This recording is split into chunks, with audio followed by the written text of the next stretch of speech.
I've talked about the ridiculous hypocrisy and obsession with breasts in the United States. We saw this front and center back in 2004 during the Super Bowl halftime show when part of one of Janet Jackson's breasts were visible for a few seconds on national television. And we had to, think of the children and figuring out what everyone's punishment should have been. And apparently from age 0 to 3, it's fine for kids to see breasts all the time since they're breastfeeding. From age 3 to 17, it's no longer okay. But then at age 17, when you can go to a rated R movie by yourself, it's okay to see breasts again. It no longer will ruin your life.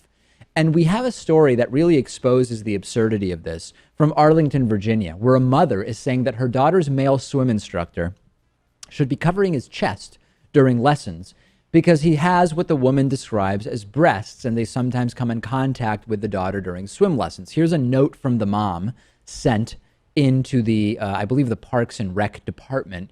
Hello, Crystal. I took my daughter to this class yesterday. Unfortunately, the male instructor's breasts were flopping on the water, and we felt extremely uncomfortable with her getting into the water skin to skin and in such close proximity to his intimate space. When I mentioned this to the Parks and Rec representative, she told me that other parents had also complained that he was asked to put on a shirt but refused. To be in such close and intimate proximity to this man's bare chest, breasts, and public chest hair is unfathomable, and I cannot believe it is tolerated. I'd like to switch my daughter's class to an instructor who is more appropriate and doesn't make us feel uncomfortable. I mostly feel bad for the daughter for having to deal with this mom, but that's not really the issue here. There is some consistency here. If you believe that breasts should be covered, which I don't really care about, there is a sort of double standard in our media guidelines, which say women's chests must be covered when they are post-pubescent at minimum.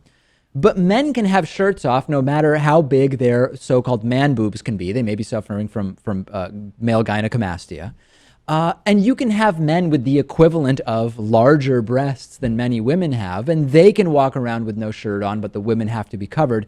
And it really has never made sense to me. Now, some places, New York, for example, has a law where anybody can walk around topless. Now, it's not really an issue. Every once in a while, you'll have a topless protest involving women. Of course, they're doing nothing against the law because it's legal. Nobody gets arrested for it, whatever. But there is a huge double standard with respect to this. Now, the solution for me is not that men with man boobs have to cover themselves. It's that we should all stop making a big deal out of breasts, shouldn't we? Yeah. We don't need to repress and conceal and do even more of that. One thing I want to point out that you could probably take that little note and replace every instance of the word us with me, and it would probably be more accurate. Right. But yes, there are places in this country where women are allowed to be topless Right. at all times. Isn't New York one of them? Yeah. New York, Austin is one of them, which you wouldn't expect from Texas, I know.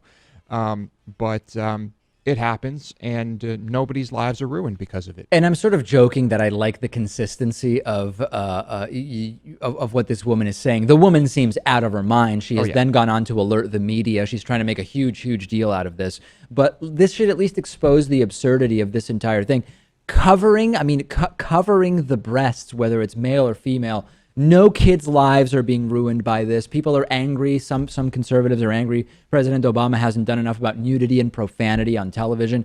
I'm glad he hasn't done much about it because there are far bigger fish to fry.